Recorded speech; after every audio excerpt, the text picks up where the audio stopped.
myself am a fan of Snurry. Ako rin. Ang cute nila. We are honestly so happy for them. Kasi talaga ang husay ng dalawa din. Sobra. Si Marisa and Angie.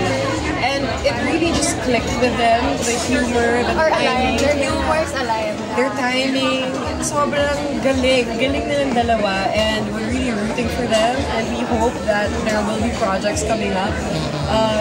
Siyempre, hindi namin alam, di ba? But hopefully there is, and I'm pretty sure there will be. So we're so excited for them. Thoughts lang on the success of CBML sa Netflix, sa iWant TV, sa TV5, sa Kapamilya Channel. Grabe yung ratings at views ninyo.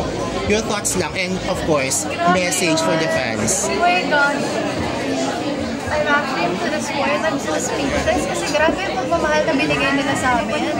Na, ang bakit mo, Netflix, lahat ng platforms na pinapalabas ang Cat 5 ito.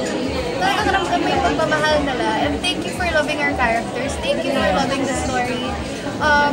Abangan natin kung anong mangyayari sa ending, diba? So, syempre hindi kami mag-spoil. I'm proud of you! Oh my God! But we wouldn't have done it without you. You guys are a big part of the success of Cat 5.